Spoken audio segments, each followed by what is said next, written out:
ಯೋಶುವನ ಪುಸ್ತಕ 1ನೇ ಅಧ್ಯಾಯದ ವಚನ 6 ಓದಿಕೊಳ್ಳಿ.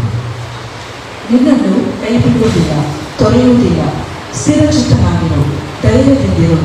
ಯಾಕಂದರೆ ನಾನು ಈ ಜನರ ಪಿತೃಗಳಿಗೆ ಪ್ರಮಾಣ ಮಾಡಿಕೊಟ್ಟ ದೇಶವನ್ನು ಇವರಿಗೆ ನೀನೇ ಸ್ವಾಧೀನಪಡಿಸಬೇಕು.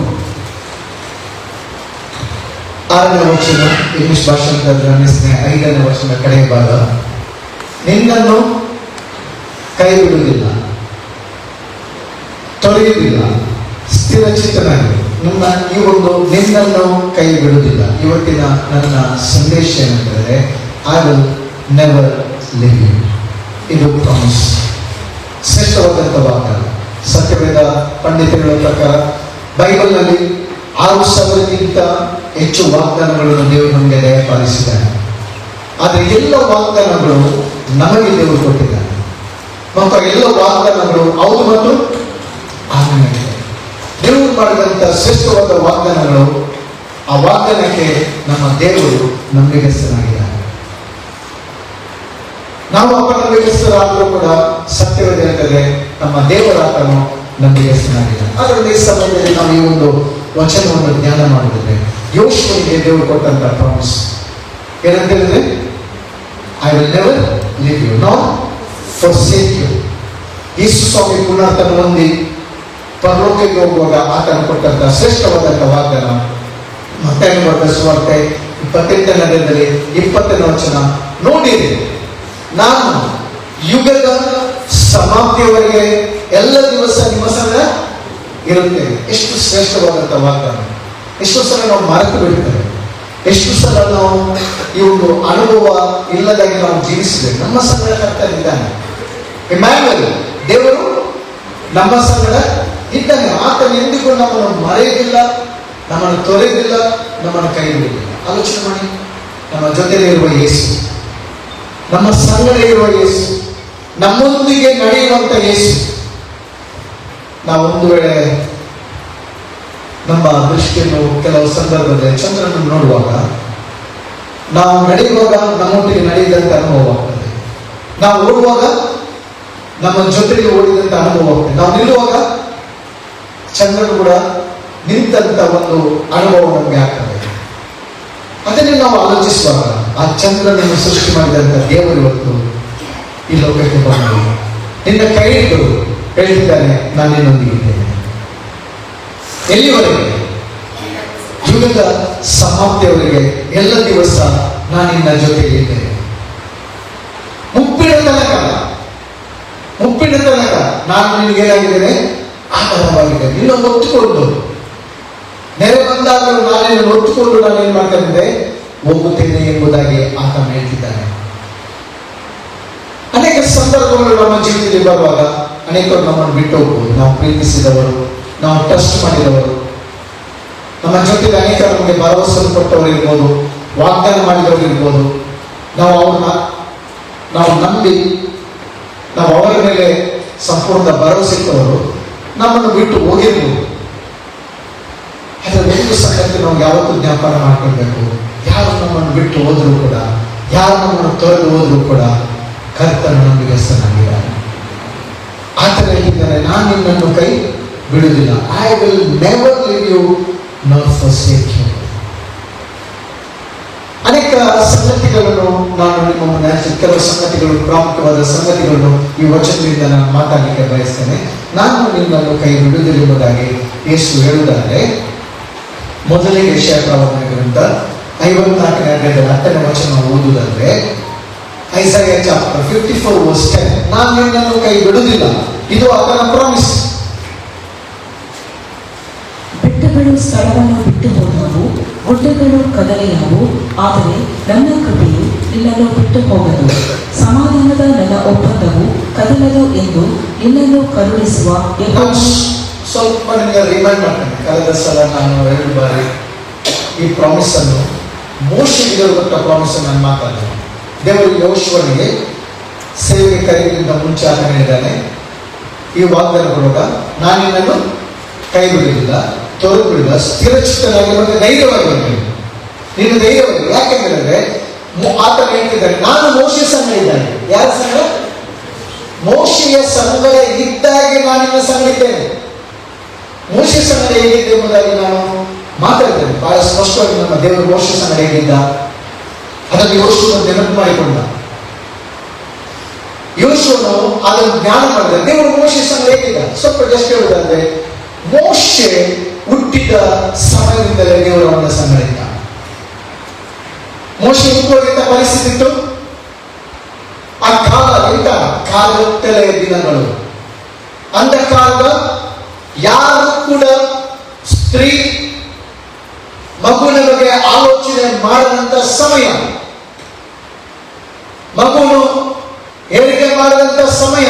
ಯಾಕೆಂದ್ರೆ ಒಂದು ವೇಳೆ ಗಂಡು ಮಗು ಹುಟ್ಟಿದ್ರೆ ಎಲ್ಲ ಗಂಡು ಮಗುಗಳು ಕೊಲ್ಬೇಕು, ಮೇಲ್ನದಿಗೆ ಹಾಕ್ಬೇಕು.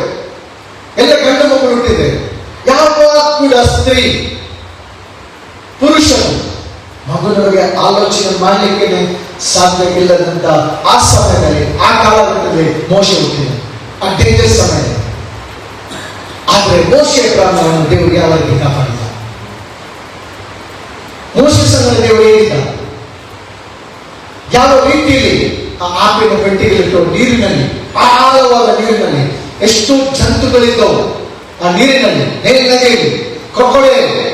ಇಂಥ ಒಂದು ಡೇಂಜರ್ ಪರಿಸ್ಥಿತಿ ಕೂಡ ದೇವರು ಆ ಮೋಶೆಯನ್ನು ನೀರಿನಲ್ಲಿ ಯಾವ ರೀತಿ ಕಾಪಾಡಿದ, ಮೋಶೆಯ ಪ್ರಾಣವನ್ನು ದೇವರು ಯಾವ ರೀತಿ ಕಾಪಾಡಿದ, ಸಂರಕ್ಷಣೆ ಮಾಡಿದ. ಯಾಕೆಂದ್ರೆ ದೇವರು ಮೋಶೆಯನ್ನು ಒಂದು ಉದ್ದೇಶಕ್ಕಾಗಿ ಕರೆದಿದ್ದ, ಒಂದು ದೈವಿಕ ಉದ್ದೇಶಕ್ಕಾಗಿ ದೇವರು ಕರೆದಿದ್ದಾರೆ. ಇವತ್ತು ನಿನ್ನನ್ನು ದೇವರು ತಾಯಿಯ ಗರ್ಭದಲ್ಲಿ ರೂಪಿಸುವಾಗ ಸುಮ್ಮನೆ ರೂಪಿಸಲಿಲ್ಲ, ನನಗಾಗಿ ನಿನಗಾಗಿ ಒಂದು ಯೋಜನೆಯನ್ನು ಇಟ್ಟುಕೊಂಡಿದ್ದಾರೆ. ಒಂದು ಒಳ್ಳೆಯ ಯೋಚನೆಯನ್ನು ಆತನು ನನಗಾಗಿ ನಿನಗಾಗಿ ಮಾಡಿದ್ದೇನೆ. ಅದಕ್ಕೋಸ್ಕರ ದೇವರು ಹೇಳ್ತೇನೆ, ನಾನು ನಿನಗಾಗಿ ಮಾಡ್ತಿರುವಂತ ಆಲೋಚನೆಗಳು ನನ್ನ ಮಾರ್ಗಗಳು ಎಂಬುದಾಗಿ ದೇವರು ಹೇಳ್ತಿದ್ದಾನೆ. ಏನಿತ್ತು ತನ್ನ ಕೂಡ ನಾನು ನಿನಗಾಗಿ ಮಾಡ್ತಿರುವಂತ ಆಲೋಚನೆಗಳು, ಯೋಜನೆಗಳು, ಆಲೋಚನೆಗಳು, ಅವು ಇದ್ದದ ಆಲೋಚನೆಗಳು, ಐಕ್ಯದ ಆಲೋಚನೆ. ನಂತರ ಮೋಶೆ ನಾವು ನೋಡ್ತೇವೆ, ಫರೋನ ಪ್ಯಾಲೇಸ್ ನಲ್ಲಿ ಬೆಳೆದಾಗ ಒಂದು ವೇಳೆ ಫರೋನಿಗೆ ಇವನು ಈಜಿಪ್ಟನ್ನು ಐಗುಪ್ತನೆಂಬುದಾಗಿ ತಿಳಿದಿದ್ರೆ ಮೋಶೆಯ ಪ್ರಾಣ ದೇವರು ಅಲ್ಲಿ ಕೂಡ ಪ್ಯಾಲೇಸ್ ನಲ್ಲಿ ಆತನ ಸಂಗಡಿದ, ಆತನನ್ನು ಕಾಪಾಡಿದ.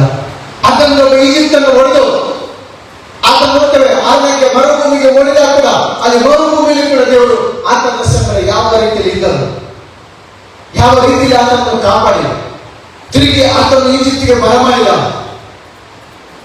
ಎಲ್ಲ ಸಂಗತಿಗಳನ್ನು ದೇವರು ಮೋಶೆಯನ್ನು ಕಾಪಾಡಿದಂತ ರೀತಿ, ಸಂರಕ್ಷಣೆ ಮಾಡಿದಂತ ರೀತಿ, ಯಾವ ರೀತಿಯಲ್ಲಿ ಮೋಶೆ ಸಂಗಡ ಇತ್ತು ದೇವರು, ಅವರನ್ನು ಕೈ ಬಿಡಲಿಲ್ಲ, ತೊಳೆದು ಬಿಡಲಿಲ್ಲ. ಅದೇ ರೀತಿ ದೇವರು ಯೋಶುವನಿಗೆ ಹೇಳಿದ್ದಾನೆ, ನಾನು ನಿನ್ನನ್ನು ಕೈ ಬಿಡುವುದಿಲ್ಲ, ನಾನು ನಿನ್ನನ್ನು ತೊಳೆದು ಬಿಡುವುದಿಲ್ಲ, ಧೈರ್ಯವಾಗಿರು, ಸ್ಥಿರಚಿತ್ತನಾಗಿರು. ಇವತ್ತು ನಾನು ಹೇಳಿಕೆ ಬಯಸ್ತೇನೆ, ಮೋಶೆಗೆ ವಾಗ್ದಾನ ಮಾಡಿದ ದೇವರು ಯೋಶುವನಿಗೆ ವಾಗ್ದಾನ ಮಾಡಿದಂತ ಆ ಸೃಷ್ಟಿಕರ್ತನು ಒಬ್ಬ ಮನುಷ್ಯನು ಪ್ರಾಮಿಸ್ ಮಾಡಲಿಲ್ಲ. ದೇವಾದಿ ದೇವನು ಸೃಷ್ಟಿಕರ್ತನು ನನಗೆ ನಿನಗೆ ಪ್ರಾಮಿಸ್ ಮಾಡ್ತಿದ್ದಾನೆ, I will never leave you nor forsake you, I am with you always. ನಾನು ನಿನ್ನ ಸಂಗಡ ಯಾವಾಗಲೂ ಇರುತ್ತೇನೆ, ನಾನು ನಿನ್ನನ್ನು ಕೈ ಬಿಡುವುದಿಲ್ಲ, ತೊರೆದು ಬಿಡುವುದಿಲ್ಲ, ಮರೆಯುವುದಿಲ್ಲ. ಈ ಕೈ ಬಿಡುವುದಿಲ್ಲ ಎಂಬಂತ ವಾಗ್ದಾನ ಮೇಲೆ ಅನೇಕ ಭರವಸೆಗಳು ದೇವರು ನಮಗೆ ವಾಗ್ದಾನಗಳು ನೀಡಲಿ ಕೊಟ್ಟಿದ್ದಾರೆ. ಮೊದಲನೇ ವಾಗ್ದಾನ ಯೆಶಾಯ 54:10 ಹೇಳ್ತಾರೆ, ಬೆಟ್ಟಗಳು ಸ್ಥಳ ಬಿಟ್ಟು ಹೋದವು, ಗುಡ್ಡಗಳು ಕದಲಿಯವು, ಆದರೆ ನನ್ನ ಕೃಪೆ ನಿನ್ನನ್ನು ಬಿಟ್ಟು ಹೋಗುವುದಿಲ್ಲ. ಈ ಲೋಕದಲ್ಲಿ ಜೀವಿಸುವಾಗ ದೇವರ ಕೃಪೆ ನಿನ್ನನ್ನು ಕೈ ಬಿಡುವುದಿಲ್ಲ. ದೇವರ ಗ್ರೇಸ್, ಮಹಾನ್ ಕೃಪೆ, ಕೃಪಾಪೂರ್ಣನಾದ ದೇವರಿಂದಾಗಿ ದೇವರ ವಾಕ್ಯ. ಏನು ಗ್ರೇಸ್? ಯೋಗ್ಯತೆ ಇಲ್ಲದಂತ ನಮಗೆ ದೇವರು ತೋರಿಸಿದಂತ ದಯೆ. ಯಾವಾಗ ಗಣನೆಗೆ ಬಾರದಂತ ನಮ್ಮನ್ನು ಇವತ್ತು ಉನ್ನತ ಸ್ಥಾನದಲ್ಲಿ ನಿಲ್ಲಿಸಿತು, ಅದು ಆತನ ಕೃಪೆ.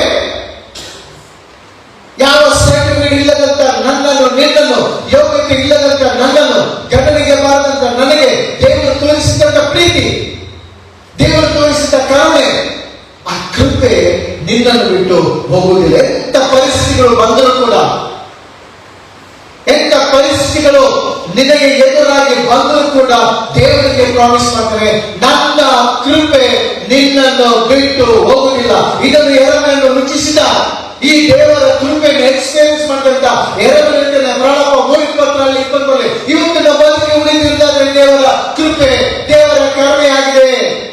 ಆತನ ಕೃಪಾವರಗಳು ನಿಂತು ಹೋಗುವುದಿಲ್ಲ. ದೇವರ ಗ್ರೇಸ್ ಎವ್ರಿ ಡೇ ಹೊಸದಾಗಿ ನಾಳೆ ದಿವಸ ದೇವರಿಗೆ ತಿರುಗಿ ಹೊಸ ಗ್ರೇಸ್ ಅನ್ನು ಕೊಡ್ತಾನೆ. ಎವ್ರಿ ಡೇ ದೇವರ ಬಗ್ಗೆ ಗ್ರೇಸ್ ಕೊಡ್ತಾನೆ. ಆ ಕೃಪೆಯಲ್ಲಿ ನಾವು ಇವತ್ತು ಜೀವಿಸ್ತೇವೆ. ಆ ಕೃಪೆಯಲ್ಲಿ ಇವತ್ತು ಇಲ್ಲಿ ನಿಂತಿರುವಂತ ನಾವು, ಇಲ್ಲಿ ಕುಳಿತಿರುವಂತ ನೀವು, ನಿಮ್ಮ ಸರ್ಟಿಫಿಕೇಟ್ ಅಲ್ಲ, ನಿಮ್ಮ ಎಜುಕೇಶನ್ ಅಲ್ಲ, ನಿಮ್ಮ ಹಣ ಅಲ್ಲ, ನಿಮ್ಮ ಯೋಗ್ಯತೆ ಅಲ್ಲ, ನಿಮ್ಮ ಒಳ್ಳೆತನಲ್ಲ, ನಾವು ರಕ್ಷಣೆ ಹೊಂದಿದ್ದು ಆತನ ಕೃಪೆ. ಎಫೆಸಸ್ 2:8 ಹೇಳ್ತಾರೆ. ಎಫೆಸದವರಿಗೆ ಬರೆದ ಪತ್ರಿಕೆ 2:8 ವಚನ. ಎಫೆಸಸ್ 2:8. ನಂಬಿಕೆಯ ಮೂಲಕ ಕೃಪೆಯಿಂದಲೇ ರಕ್ಷಣೆ ಹೊಂದಿದ್ದೇವೆ.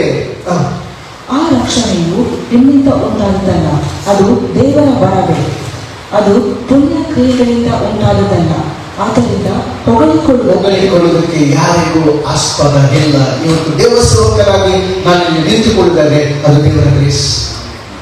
ಹೊಗಳಿಕೊಳ್ಳುವುದಕ್ಕೆ ಯಾವುದಕ್ಕೆ ಏನಿಲ್ಲ, ದೇವರ ವಾಕ್ಯದಲ್ಲಿ ಆಸ್ಪದ ಇಲ್ಲ. ರಕ್ಷಣೆ ಹೊಂದಿದ್ದೇನು? ನಾನು ಒಳ್ಳೆ ರಕ್ಷಣೆ ಹೊಂದಿದ್ದೇನೆ,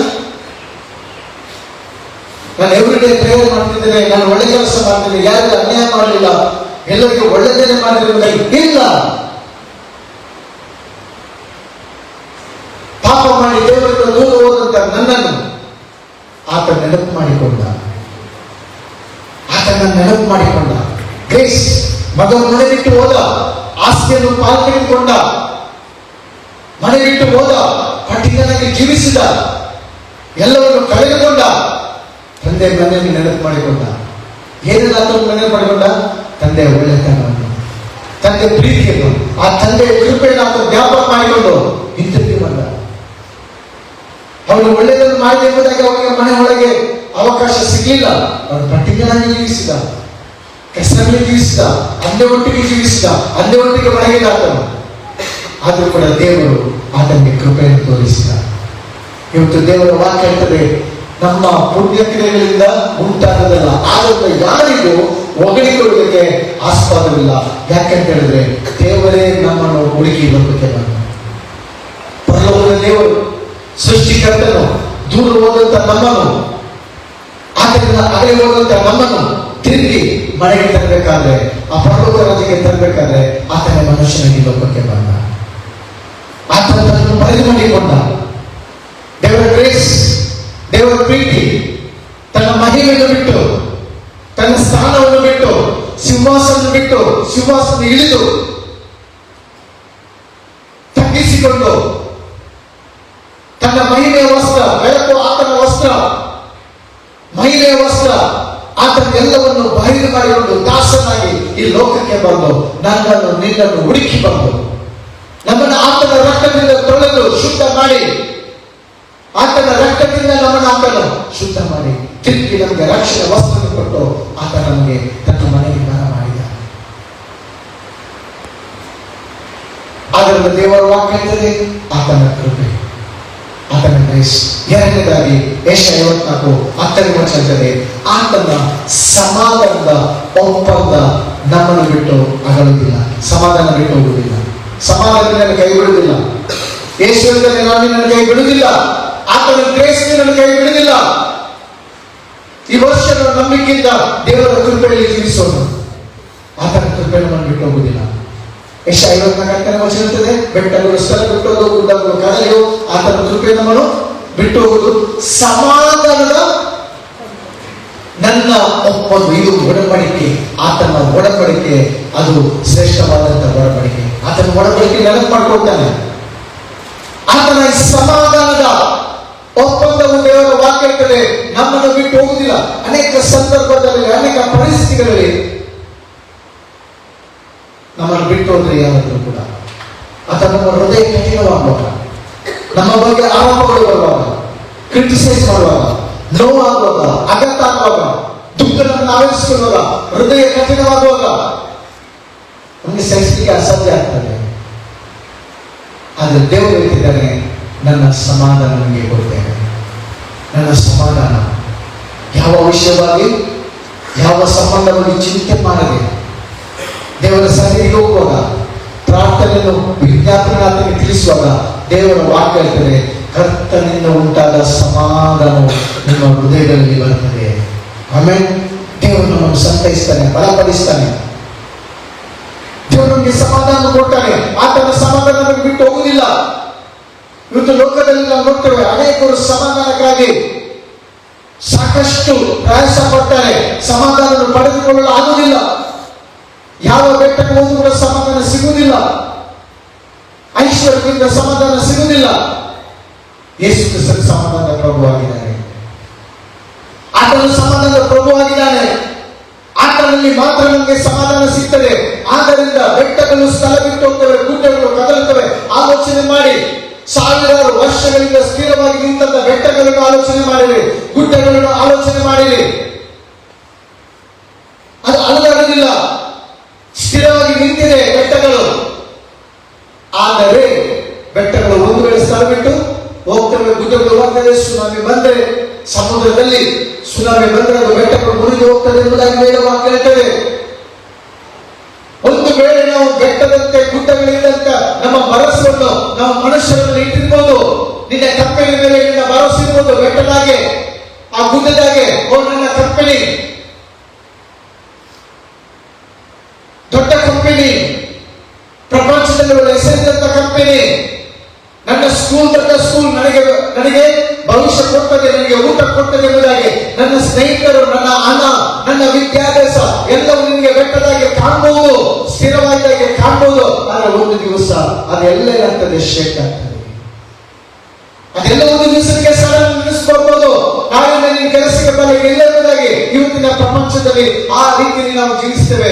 ಏನು ಸಂಭವಿಸ್ತದೆ ಎಂಬುದಾಗಿ ನಮಗೆ ಊಹಿಸಲಿಕ್ಕೆ ಆಗದಂತ, ಗೆಸ್ ಮಾಡಲಿಕ್ಕೆ ಆಗದಂತ, ಎನಿಸಲಿಕ್ಕೆ ಆಗದಂತ ಪರಿಸ್ಥಿತಿಯಲ್ಲಿ ನಾವು ಇದ್ದೇವೆ. ಎಷ್ಟು ಟೆಕ್ನಾಲಜಿ ಪ್ರೋಗ್ರೆಸ್ ಆಗಿದೆ, ಸೈನ್ಸ್ ಪ್ರೋಗ್ರೆಸ್, ಅಷ್ಟೇ ಅನಾಹುತ, ಅಷ್ಟೇ ಅಪಾಯಕಾರಿ ಪರಿಸ್ಥಿತಿ ಲೋಕದಲ್ಲಿದೆ.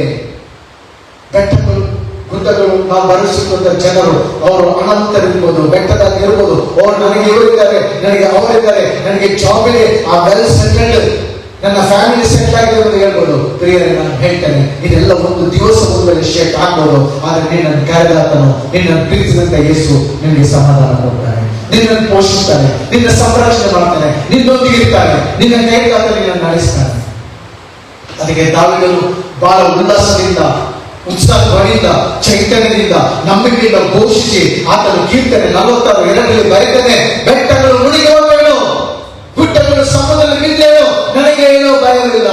42 ಆದುದರಿಂದ ಭೂಮಿಯು ಮಾರ್ಪಟ್ಟರು. ನೋಡಿ, ಗುಡ್ಡಗಳು, ಬೆಟ್ಟಗಳು ಕಟ್ಟಡವಾಗಿ ಇದ್ದಾನೆ ದೇವರ ವಾಕ್ಯದಲ್ಲಿ ಪ್ರವಾದಿ. ಆದರೆ ಅದೇ ಬೆಟ್ಟಗಳು ಒಂದು ದಿವಸ ಆಗ್ತದೆ, ಬೆಟ್ಟಗಳು ಪುಡಿ ಪುಡಿ ಆಗ್ತದೆ, ಗುಡ್ಡಗಳು ನೆಲ ಸಮಾಗ್ತದೆ, ಸಮುದ್ರದಲ್ಲಿ ಮುಳುಗಿ ಹೋಗ್ತದೆ. ದೇವರ ವಾಕ್ಯ. ಆದ್ದರಿಂದ ಭೂಮಿಯು ಮಾರ್ಪಟ್ಟರು, ಬೆಟ್ಟಗಳು ಸಮುದ್ರದಲ್ಲಿ ಮುಳುಗಿ ಹೋದರು, ನಮಗೇನು ಭಯವಿಲ್ಲ. ಆಮೇಲೆ ನಮಗೇನು ಭಯವಿಲ್ಲ. ಯಾಕೆಂದ್ರೆ ನಮ್ಮನ್ನು ಕರೆದಾತನು ನಂಬಿಗಸ್ತನಾಗಿದ್ದಾನೆ, ನಮ್ಮನ್ನು ಪೋಷಿಸುವಾತನು ನಂಬಿಗಸ್ತನಾಗಿದೆ. ಆತ ಹೇಳಿದರೆ ಆಕಾಶವನ್ನು ನೋಡಿರಿ, ಪಕ್ಷಿಗಳನ್ನು ನೋಡಿರಿ, ಸಮುದ್ರವನ್ನು ನೋಡಿರಿ, ಮೀನುಗಳನ್ನು, ಜಲರಾಶಿಗಳನ್ನು ನೋಡಿರಿ, ಅಡವನ್ನು ನೋಡಿರಿ, ಅಡವಿಲಿರುವ ಗರ್ಜಿಸುವ ಪ್ರಾಣಿಗಳನ್ನು ನೋಡಿರಿ. ಅವುಗಳಿಗೆ ಹೊತ್ತು ಆಹಾರ ಕೊಟ್ಟು ಪೋಷಿಸುವುದು ಯಾರಾಗಿದ್ದಾರೆ? ನಾನೇ ತಾನೇ. ನಾನೇ ಅವರಿಗೆ ಜೀವ ಕೊಟ್ಟಿದ್ದೇನೆ, ನಾನೇ ಅವರ ಪರಿಪಾಲನೆ ಮಾಡ್ತಿದ್ದೇನೆ. ಆದ್ದರಿಂದ ದಾವೀದನು ಉತ್ಸಾಹದಿಂದ ಆತನು ಪರಿಸ್ಥಿತಿಗಳನ್ನು ನೋಡುವಾಗ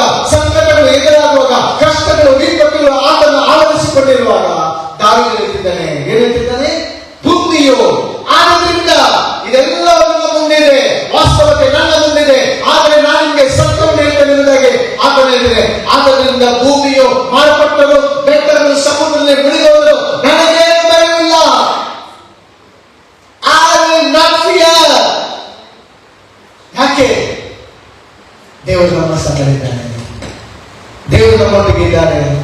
ನಾವು ಹೋಗುವುದೆಲ್ಲ ಮಾರ್ಗದಲ್ಲಿ ದೇವರು ನಮ್ಮೊಟ್ಟಿಗೆ ಇದ್ದಾನೆ. ಹೆಸರನ್ನು ಯಾಕೋಬನಿಗೆ ದೇವರು ಕೊಟ್ಟದ ಪ್ರಾಮಿಸ್ ಅದೇ. ಯಾಕೋಬನು ಮನೆಯನ್ನು ಬಿಟ್ಟು ಹೋದ, ಪ್ರಾಣಭಯ, ಮನೆ ಬಿಟ್ಟು ಹೋದ ಅವನು.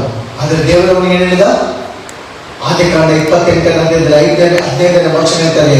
28:15 ಆದಿಕಾಂಡ. ಇದಲ್ಲದೆ ನಾನು ನಿನ್ನ ಸಂಗಡ ಇದ್ದು, ಈಗಲ್ಲದೆ ನಾನು ನಿನ್ನ ಸಂಗಡ ಇದ್ದು. ನೋಡಿ, ಇದನ್ನು ನಾವು ಯಾವತ್ತೂ ಇದರ ಮೇಲೆ ನಮ್ಮ ಪೂರ್ಣ ಭರವಸೆ, ವಿಶ್ವಾಸ ಇರಬೇಕು, ನಮ್ಮ ಕಾನ್ಫಿಡೆನ್ಸ್. ದೇವರು ನಮ್ಮ ಸಂಗಡ ಇರ್ತಾನೆ, ಆತ ನಮ್ಮನ್ನು ಬಿಡುವುದಿಲ್ಲ. ನಾನು ನಿನ್ನ ಸಂಗಡ. ಒಂದು ವೇಳೆ ದೇವರು ನಮ್ಮ ಸಂಗಡ ಇಲ್ಲದಿರುವುದಾದ್ರೆ, ನಮ್ಮ ಪ್ರಯಾಣದಲ್ಲಿ ನಾವೇ ಮುಂದೆ ಹೋಗುವುದಾದ್ರೆ, ದೇವರನ್ನು ಬಿಟ್ಟು ನಾವೇನಾಗ್ತೇವೆ? ಬಿದ್ದು ಹೋಗ್ತೇವೆ, ನಾವು ಕಠಿಣರಾಗ್ತೇವೆ, ನಾವು ಬಳಲಿ ಹೋಗ್ತೇವೆ, ನಾವು ಸೋತು ಹೋಗ್ತೇವೆ. ಆದರೆ ದೇವರು ನಮ್ಮ ಸಂಗಡ ಇದ್ದು ಏನ್ ಹೇಳ್ತೇವೆ? ನೀನು ಹೋಗುವ ಎಲ್ಲ ಸ್ಥಳಗಳಲ್ಲಿ, ಈ ಭೂಲೋಕದ ಯಾವ ಕಾರ್ನರ್ನಿಂದ ಆಗಲಿಲ್ಲ, ಭೂಮಿಯ ಅದೋ ಭಾಗದಿಂದ, ಯಾವ ಕಾರ್ನರ್ನಿಂದ, ಯಾವ ದಿಕ್ಕಿನಿಂದ ನೀನು ಇರುವುದಾದ್ರೂ ಕೂಡ ಅಲ್ಲಿ ಕೂಡ ಕರ್ತನಿನೊಟ್ಟಿಗಿದ್ದಾನೆ. ಯಾವ ಸ್ಥಳಗಳಲ್ಲಿ ನೀನು ಕೂಡ ಒಂದು ವಿಷಯವನ್ನು, ಸತ್ಯವನ್ನು ನೀನು ಮನನ ಮಾಡಿಕೊಳ್ಬೇಕು. ಏನಂದ್ರೆ, ನನ್ನ ಸಂಗಡ ನಾನು ಒಟ್ಟಿಗಲ್ಲ, ನನ್ನ ಸಂಗಡ ನನ್ನ ಕರ್ತನಿದ್ದಾನೆ. ನನ್ನನ್ನು ತಾಯಿಯ ಗರ್ಭದಲ್ಲಿ ರೂಪಿಸಿ ನನಗೆ ವಾಗ್ದಾನ ಮಾಡಿದ, ಒಳ್ಳೆ ಫ್ಯೂಚರ್ ಕೊಟ್ಟದ, ಭವಿಷ್ಯವನ್ನು ಕೊಟ್ಟದ ಕರ್ತನು ನನ್ನ ಸಂಗಡ ಇದ್ದಾನೆ. ಎಸ್, ನಿನ್ನನ್ನು ಕಾಪಾಡಿ ಎಲ್ಲ ಸ್ಥಳಗಳಲ್ಲಿ ನಾನು ಏನ್ ಮಾಡ್ತಾರೆ? ಕಾಪಾಡಿ. Behold, I am with you and will keep you wherever you go. I will keep you wherever. ನಿನ್ನನ್ನು ಕಾಪಾಡ್ತಾನೆ. ನಿನ್ನ ಸಂಗಡ ಇರುವಂತ ಕರ್ತನು. ನೀನು ಯಾಕೆ ದಾವೀದನನ್ನು ಭಯ ಪಡುವುದಿಲ್ಲ? ಬೆಟ್ಟಗಳು ಸ್ಥಳ ಬಿಟ್ಟು ಹೋದ್ರು ಕೂಡ, ಗುಡ್ಡಗಳು ಮುಳುಗಿದ್ರು ಕೂಡ ನನಗೇನು ಭಯ ಇಲ್ಲ. ಯಾಕೆ ಹೇಳ್ತಿದ್ದಾರೆ? ದೇವರು ನನ್ನ ಸಂಗಡ ಇರುವಾಗ ದೇವರು ನನ್ನನ್ನು ಕಾಪಾಡ್ತಾನೆ.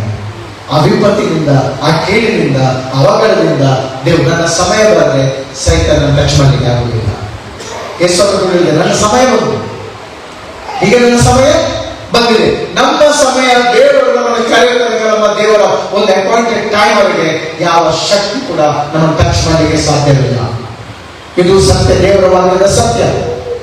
ನಮ್ಮ ಸಮಯ ಬರುವಾಗ ಯಾವ ಶಕ್ತಿ ಕೂಡ ನಮ್ಮನ್ನು ಮುಟ್ಟಿಗೆ ಆಗುತ್ತದೆ. ಈವಾಗ ನಾನು ಟಚ್ ಮಾಡಿಕೊಂಡು ನನ್ನ ಸಮಯ ಬರಲಿಲ್ಲ, ದೇವರು ನನ್ನ ಅಲ್ಲಿಂದ ಕೂಡ ರೈಸ್ ಮಾಡ್ತಾನೆ, ಹೊರಗೆ ತಂದು ನನ್ನ ದೇವರು ನಿಲ್ಲಿಸ್ತಾನೆ, ತಿರುಗಿ ನನ್ನ ಓಡಿಸ್ತಾನೆ. ಓಡು ಓಡು ಓಡು ಓಟ, ನಿನ್ನ ಓಟವನ್ನು ಮುಗಿಸಿ ಓಡು. ದೇವರ ವಾಕ್ಯ ಹೇಳ್ತದೆ, ಕಾಪಾಡಿ ತಿರುಗಿ ನಾನು ತಿರುಗಿ. ಯಾಕೆ ನಮ್ಮ ಫ್ಯೂಚರ್ ಮುಗಿಲಿಲ್ಲ, ಓಡಿಬೋದ, ಅವನ ಎಂಡ್ ಆಗಲಿಲ್ಲ.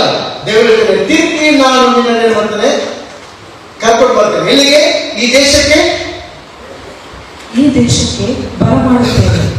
ನಾನು ನಿನಗೆ ಹೇಳಿದ್ದನ್ನೆಲ್ಲ ನೆರವೇರಿಸಿದ ಹೊರತು ಬಿಡುವುದಿಲ್ಲ ಅಂದನು. ಬಿಡುವುದಿಲ್ಲ. ಆಮೇಲೆ ನಿನಗೆ ದೇವರು ಏನೆಲ್ಲ ಪ್ರಾಮಿಸ್ ಮಾಡಿದ್ದಾನೆ, ನಿನಗೆ ದೇವರು ಏನೆಲ್ಲ ಪ್ರಾಮಿಸ್ ಮಾಡಿದ್ದಾನೆ, ಅದು ನೆರವೇರುವ ಹೊರತು ದೇವರು ಹೇಳಿದ್ದೇನೆ, ನಾನು ನಿನ್ನನ್ನು ಬಿಡುವುದಿಲ್ಲ, ನಾನು ನಿನ್ನ ತಿರುಗಿ ಬರುತ್ತೇನೆ. ಒಳ್ಳೆ ಸಿಂಹನ ಆಲಯದಲ್ಲಿ ವೇಟ್ ಮಾಡ್ತಿದ್ದ ರಕ್ಷಕನ ನೋಡ್ಬೇಕಿದ್ದಾಗೆಲ್ಲ ಅವನಿಗೆ ಏನು ಪ್ರವಾದನೆ ಇತ್ತು? ಅವನು ಯೇಸುವನ್ನು ನೋಡದೆ ಸಾಯುವುದಿಲ್ಲ ಅನ್ನೋ ಪ್ರವಾದನೆ ಇತ್ತು. ಯೇಸುವನ್ನು ನೋಡದೆ ಅವನು ಸಾಯುವುದಿಲ್ಲ, ಅದು ವಾಗ್ದಾನ. ಆದ್ರಿಂದ ಯೇಸುವನ್ನು ಆಲಯಕ್ಕೆ ತಂದಾಗ ಅವನು ಯೇಸುವನ್ನು ಕೈಗೆಕೊಂಡು ದೇವರಿಗೆ ಸ್ತೋತ್ರ ಮಾಡಿದ್ದೇನೆ, ಈಗ ನನಗೆ ಹೋಗ್ಲಿಕ್ಕೆ ಅಪ್ಪಣೆ ಕೊಡು, ಯಾಕೆಂದ್ರೆ ನಾನು ಯೇಸುವನ್ನು ನಾನು ನೋಡಿದೆ ಅಲ್ವಾ. ಇವತ್ತು ನಮ್ಮ ಪ್ರಾರ್ಥನೆಯಾಗಿ ಲೋಕದಲ್ಲಿರುವರು, ನಮ್ಮ ರಿಲೇಟಿವ್ಸ್, ಫ್ರೆಂಡ್ಸ್ ಅವರು ಯೇಸುವನ್ನು ನೋಡದೆ ಸಾಯಬಾರದು. ರಕ್ಷಣೆ ಹೊಂದದೆ ಯಾರು ಕೂಡ ಸಾಯಬಾರದು. ಯಾಕೆಂದ್ರೆ ನಾನು ಹೇಳ್ತೇನೆ, ನಿಜವಾಗಿ ಹೇಳ್ತಿದ್ದೇನೆ, ನನ್ನ ಒಳಗಿಂದ ಒಂದು ಪ್ಯಾಷನ್ ಇರ್ತದೆ, ಒಂದು ಲೈಫ್ ದೇವರು ಕೊಟ್ಟದ್ದು ಎಷ್ಟು ಶ್ರೇಷ್ಠವಾದಂತಹ ಬೆಲೆಯುಳ್ಳ ಲೈಫ್ ಅಂದ್ರೆ ಇದನ್ನು ಯಾರು ಕಳೆದುಕೊಳ್ಳಬಾರದು. ಇದಕ್ಕೆ ಎಷ್ಟು ವ್ಯಾಲ್ಯೂ ಇದೆ, ಒಂದು ಲೈಫ್ ಇದೆ, ಎಷ್ಟು ಅಮೂಲ್ಯವಾದಂತ ಲೈಫ್ ಇದು. ಏನನ್ನು ನಾವು ಕಳೆದುಕೊಂಡ್ರು, ನಮ್ಮ ಆಸ್ತಿ ಪಾಸ್ತಿ ಕಳೆದುಕೊಂಡ್ರು ಕೂಡ ನಾವು ಕಳೆದುಕೊಳ್ಳಲಾದಂತ ಒಂದು ಸತ್ಯ ಅಂದ್ರೆ ಆತ್ಮ ರಕ್ಷಣೆ ಆಗಲೇಬೇಕು, ಆತ್ಮ ನಷ್ಟಪಡಿಸಿಕೊಳ್ಳಬಾರದು. ದೇವರು ವಾಕ್ಯ ಹೇಳ್ತದಲ್ಲ, ಒಬ್ಬರು ಲೋಕವನ್ನೇ ಸಂಪಾದನೆ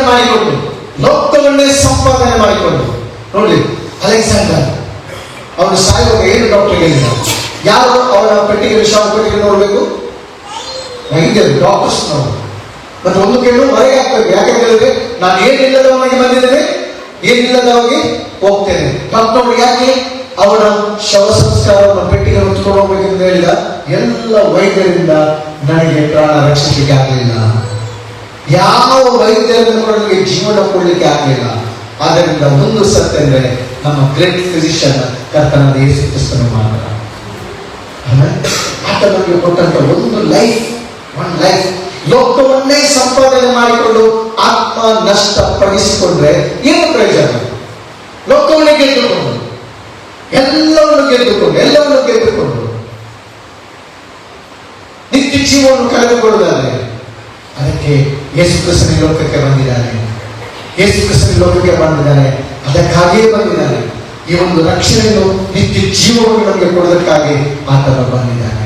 ಮೂರನೇದಾಗಿ ನೋಡುವಾಗ, ಮೊದಲನೇದಾಗಿ ದೇವರ ಕೃಪೆ ನಮ್ಮನ್ನು ಬಿಟ್ಟು ಹೋಗುವುದಿಲ್ಲ, ಕೈ ಬಿಡುವುದಿಲ್ಲ.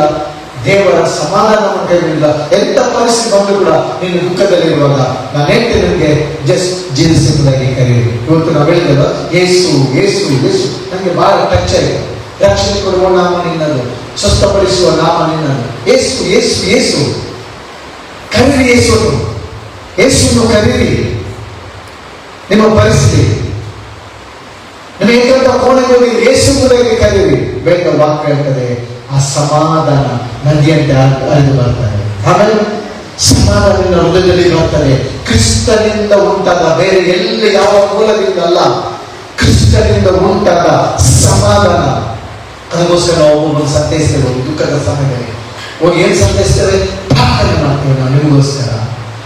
ನಾವು ದೇವರ ವಾಕ್ಯದಲ್ಲಿ ಒಂದು ಮಾತು ಹೇಳ್ತೇವೆ, ಕರ್ತನಿದ್ದಾನೆ. ದೈವಿಕ ಸಮಾಧಾನ ಕ್ರಿಸ್ತನಿಗೆ ಕೊಡ್ತಾರೆ. ಯಾಕಂದ್ರೆ ಆತನು ಸಮಾಧಾನದ ಪ್ರಭುವಾಗಿದ್ದಾನೆ. ಮೂರನೇದಾಗಿ ನಾವು ನೋಡಿದರೆ ವಿಮೋಚನ ಕಾಲ 13:22 ನಾವು ನೋಡ್ತೇವೆ. ಅಗ್ನಿಸ್ತಂಭ ನಿನ್ನನ್ನು ಕೈ ಬಿಡಲಿಲ್ಲ. ನೋಡ್ಬೇಕು 13 ವಿಮೋಚನ ಕಾಲ 13:22 ವಿಮೋಚನೆ. ಹಗಲಲ್ಲಿ ಮೇಘಸ್ತಂಭವು, ರಾತ್ರಿಯಲ್ಲಿ ಅಗ್ನಿಸ್ತಂಭವು ಜನರ ಮುಂದೆ ತಪ್ಪದೆ ಕಾಣಿಸಿದವು. Exodus chapter. ಹಗಲಿನಲ್ಲಿ ಮೇಘಸ್ತಂಭ, ರಾತ್ರಿಯಲ್ಲಿ ಅಗ್ನಿಸ್ತಂಭ ಜನರ ಮುಂದೆ ತಪ್ಪದೆ.